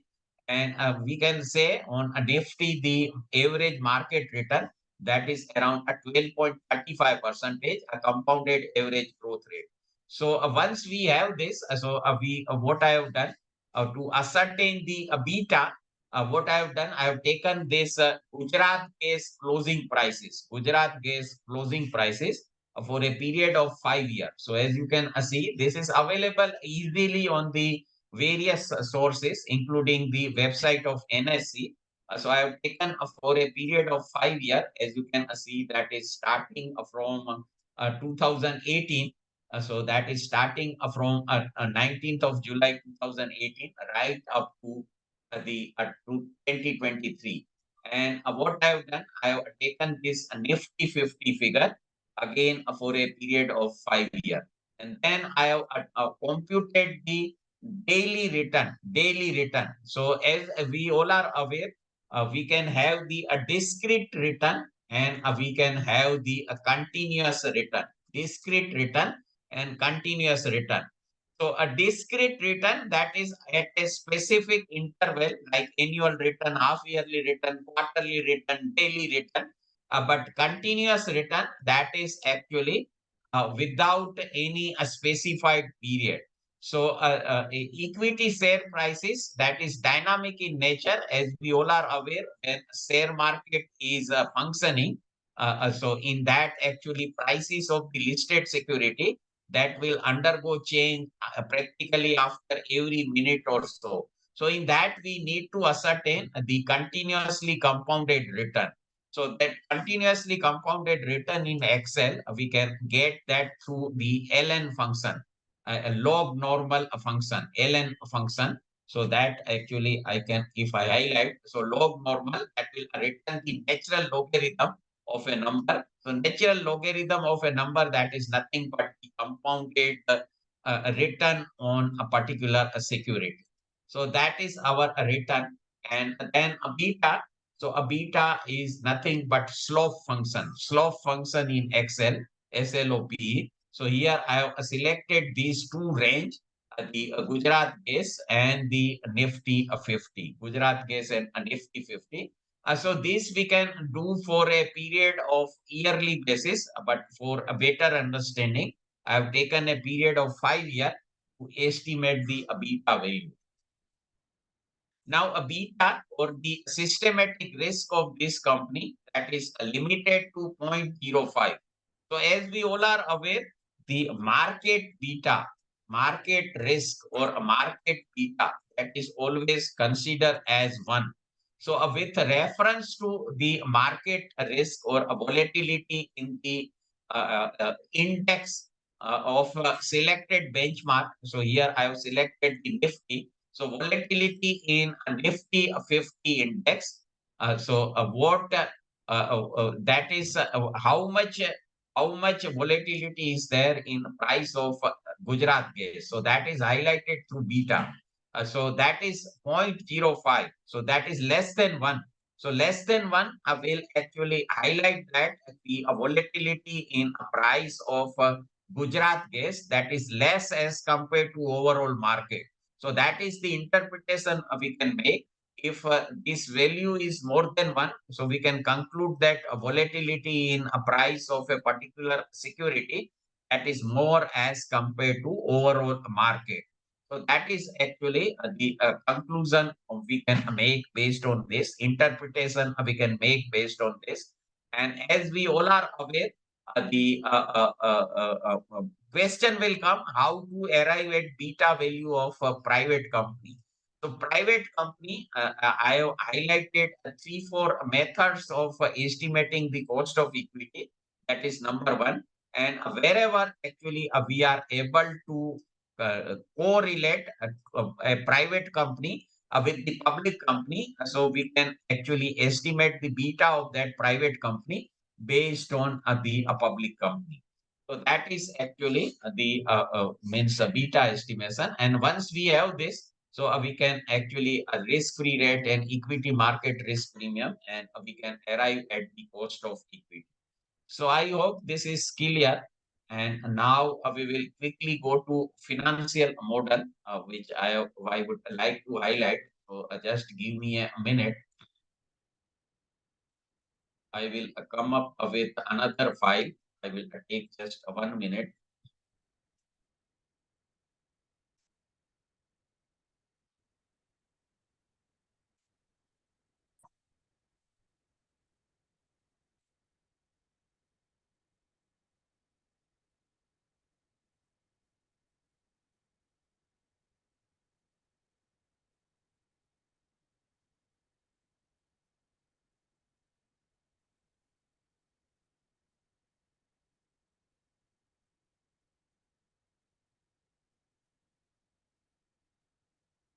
So this is the actually this is the cover page of financial model. This I have prepared for a Gujarat case. So this is the cover page, and in cover page, what we do, we highlight the operational activity, and we give a brief background of the company in that, so that we can do in our own way. So this is just suggested for academic purpose. So that is the front page, and then we can have the raw data, so that we have understood through another sheet of that. And then a main is this projection. So actually scale of valuer, that will be in the making a projection. So this projection I have done here on random basis for academic purpose. But based on the information, ground reality of each case, we can have more detailed projection. This projection we can make as complicated as possible. Here that is just means just 5% of detailed projection which we can make. So that we have made in three different scenario analysis in valuation, that is very important, scenario and sensitivity analysis. So this is a forecast data under a base case scenario, under bull case scenario, and a bear case scenario. So three means a projection about revenue growth, other income, cost of goods sold, employee benefit, excise duty, other expenses, tax rate, inventory days, accounts receivable day, accounts payable day. So projection about that is done in a three different scenario. Then we can have entire financial model. So that actually just give me a minute.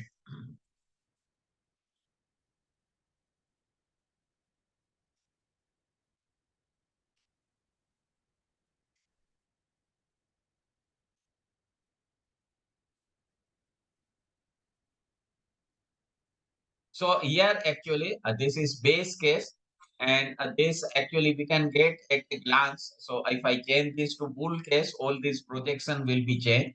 So that is formula driven. You can see the formula in the formula bar. And if I am changing this to a bear case, all this figure will change. So these are my actually income statement, and I will freeze this. So this is my income statement projection under the bear case. I will make this as base case. So that is my base case forecast. And here is my income statement for historical 5 year, and for a next 5 year projected income statement. And then what we can have. So this is based on this projection, and then we can have the balance sheet similarly for a period of 5 year, and a projection projected also historical as well as projected. And then we can have the means cash flow statement of cash flow for next 5 year. Then we can have the supporting schedule, working capital schedule, a property plant and equipment schedule, then debt schedule, a finance cost. Then finally we can have the DCF valuation. So we will start with the free cash flow calculation, earning before interest and tax, less taxes. So that will give us the NOPAT. NOPAT is actually, we all are aware, that is net operating income after tax. That is NOPAT. And then we can add the non-cash item like depreciation. Then we can give impact of change in working capital and the capital expenditure. So that will give us the free cash flow and a terminal value. So terminal value, for the purpose of estimation of terminal value, here I have taken the perpetual growth rate at 1%, but we can always make sensitivity analysis of the important variable. So how to do that, I will explain. And we can have the discounting rate WSEC. So that I have taken here at 9.46%. So that actually, this is the terminal value. And once we have the terminal value, we can compute the net free cash flow to the firm. And then this number of share I have taken from the capital schedule of this company. And then we can have the discounting rate, current share price, perpetual growth. So that will give the enterprise value, XNPV function we can make use of. and that will give us the enterprise value. Then add cash minus debt. So we can give impact of debt to arrive at the equity value. So this is the total equity value, estimated total equity value of this firm. And this is the actually current means current price based on this estimated value. So this is my intrinsic value, and this is my current price, 463. So I have arrived at a 571 intrinsic value on the valuation date, on that particular valuation date. The market price of this security, equity share, that was 463. But again, this is in a base case. If I am changing this to a bear case, as you can see, this 571, that is reduced to a 526. And if I am changing this to a bull case, so that is going up to a 688. So that scenario analysis we can fine tune to arrive at the correct estimation. And then what we can do, we can do the sensitivity analysis. So as we all are aware, in a DCF, we have actually a certain variable, certain key driver, and a change in that will make a change in evaluation estimation also. So here I have selected this weighted average cost of capital and the terminal growth rate. So here I have taken, so supposing if I am changing this to base case, or if I am changing this to a means a base case. So here 571 is my estimated value. And if the weighted average cost of capital, which I have presumed here at 9.46 percentage. So if that is 10 percentage, 11 percentage, 12 percentage, 13 percentage, or 14 percentage, simultaneously with terminal growth rate. So terminal growth rate here I have taken 1 percentage. If that is 0%, 1%, 2%, 3%, 4%, or 5%, what impact it will have on the intrinsic value per share. So that is highlighted there, and this we can make use of data type. Under data type, we have this what if analysis. In what if analysis, we have this data table. Data table, that is nothing but sensitivity analysis. So here we need to give the input cell. So input cell is my actually terminal growth rate. That is my row input cell, and column input cell, that is my weighted average cost of capital. So I need to select this 1 percentage and 9.46 percentage at this step, and that will give me this in sensitivity analysis. So as we can see, as the terminal growth rate is going up from 0 to 5%, my value is increasing. And when actually a discounting rate is going up, so my value will reduce. So inverse relationship between the discounting rate and the intrinsic value of the equity, and direct relation with the terminal growth rate. So that is about sensitivity analysis, weighted average cost of capital and a terminal growth rate. And we can do similar type of sensitivity analysis with other variable. So here I have taken a revenue and a weighted average cost of capital. So sensitivity analysis and scenario analysis are very important in any type of evaluation. So with that, actually, since we had a marathon session of 2 hours without any break on this Sunday evening, so I will end with that. And I thank each one of you for making this interactive session and your attention throughout this session on this Sunday evening. So I express my sincere thanks for that. And I also express my sincere thanks to the organizer of this session, the Divya Jyoti Valuers Foundation. So with that, I will end here. But if you have any question on whatever we covered today, so questions are welcome. Again, I will emphasize this topic is having a very, very wide coverage. Within 2 hours, whatever best input I can give, I have tried and given that. Thank you once again. And I thank. So I have a question, 2, 3 questions. Yeah, go ahead, Kamlesh ji. How are you?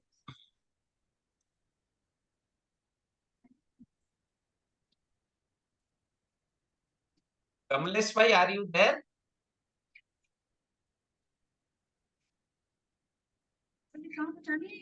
$69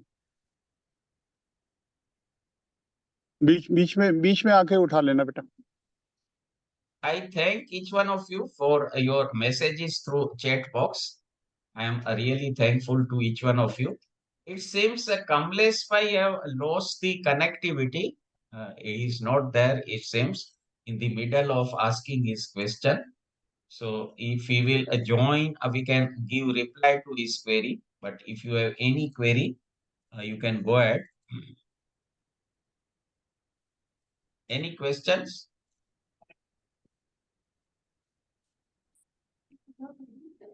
So what I will do, if you need my PPT and Excel, what I will do, I will share that just now in the chat box, and I will share that with the organizer of this event also.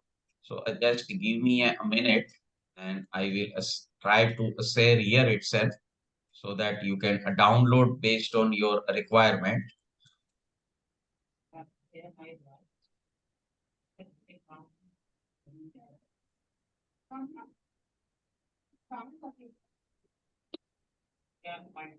So Kamlesh bhai, are you there? Kamlesh bhai, it seems you lost the connectivity.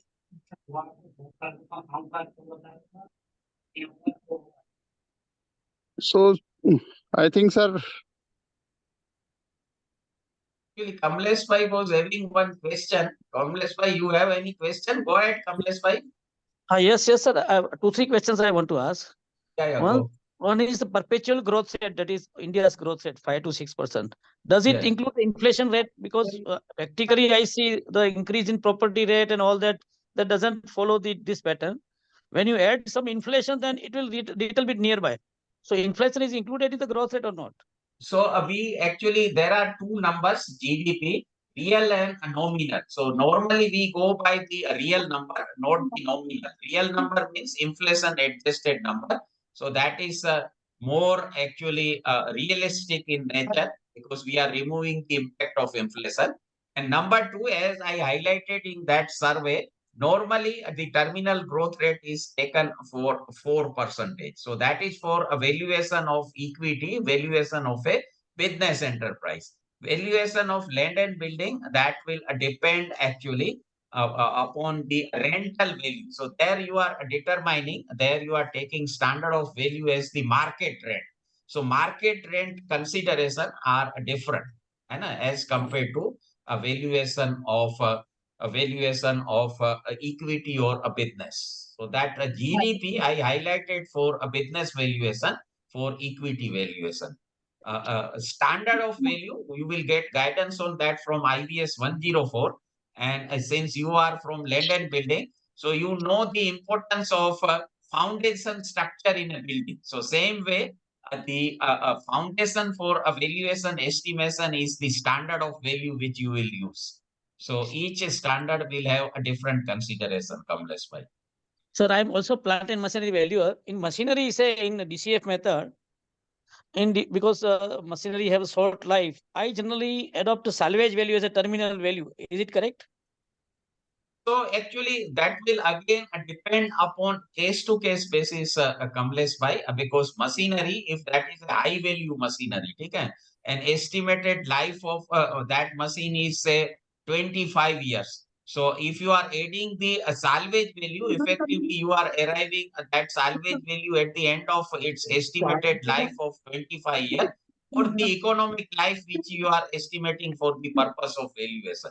So if you 69 are पीछे है. doing a पीछे से पीछे. valuation for entire economic life, then you will consider the salvage value. Sir, in DCF method, we have got very difficult situation because which type of rate of return should be adopted? Bank interest, is it bank beach interest? से एक या नहीं ले जाएगा, कोई दिक्कत नहीं. Is it bank interest, sir? So there are 3-4 methods that also I highlighted in the PPT. No. No, ऐसे नहीं. May I request all participants please mute whenever you are not talking. This discounting rate, that is very vital in DCF analysis because 1% change that will make a whole of difference It in is very entire volatile. valuation. So that is very vital, and there are many methods of arriving at the rate of discount. So that will require many consideration, many adjustment. So we cannot generalize that. That will depend upon the ground reality of each case. So what you are talking is a build-up rate. Build-up rate will start with the bank rate, and you need to have many more consideration. So So by that, trial error, we have to do trial error because bank interest already, company is having debt, is paying bank interest about 8.59%. Then there will be a profit. So 10, 11% or 9%, whatever. Because some of the journals of Arbisa and Associate, they have mentioned, but that is for large sectors, oil sector, say 8.9%, coal sector, something, power sector, like that. They have mentioned in various consultants like Deloitte and all, Arbisa and all this. yes, yes, yes. So as I informed you, they are actually publishing the survey on cost of equity or a discounting rate for each sector separately. That we can take it as threshold, as the benchmark. We cannot completely rely on that. So specific consideration we need to make. Sir, in machinery, obsolescence is there. But now only 10 years is remaining. So terminal value normally it should be taken as salvage value, because 5-7 years is remaining, only 8 years. So when are you Yes, doing so DCF for what 5 years? actually in plant and machinery, you need to decide the economic life, not the estimated life which is given by the OEM of the machine. So you need to have the estimation about the economic life of the machine. So at the end of economic life, naturally it will be the salvage value. Sir, in gross revenue, GST is included or not? We have to deduct it, no? In gross revenue, because So you are actually estimating the net cash inflow. So net cash. that cash inflow, free cash flow, we call it. So free cash flow, which is available to the firm. So that will remove the impact of GST also. Okay, sir. Thank you very much. So, Thank you, okay. thank you, Kamlesh bhai. So apart from that, if you have any questions are welcome. And as I can see in the chat box, there are many messages to share the PPT. So that I will do in the chat box once again. So just give me a minute. I have shared the Excel file already. I hope you may have downloaded that based on your need or a requirement.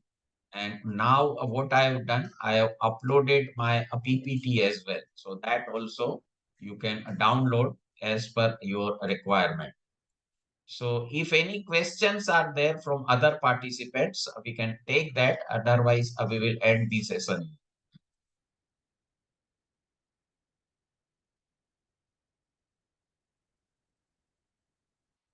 Any questions? So it seems no further question. In that case, we will end the session here. So Sarmaji, are you there? Can yes, we sir. end Yes, the sir. session? Yes, Yeah, sir. yeah. So, sir, we come to the end of this CEP. Thank you, Jatwani, sir, for your comprehensive lecture Thank you. and very nice lecture. There was enough of interaction and all doubts were cleared. Thank you very much. Thank you, participants, for participating. Our members as well as members from other RVOs. Please share your feedback and also inform us the new topics for new CEPs which you would like to have. Thank you very much. Thank you, Kajal. Thank you, sir. Thank you.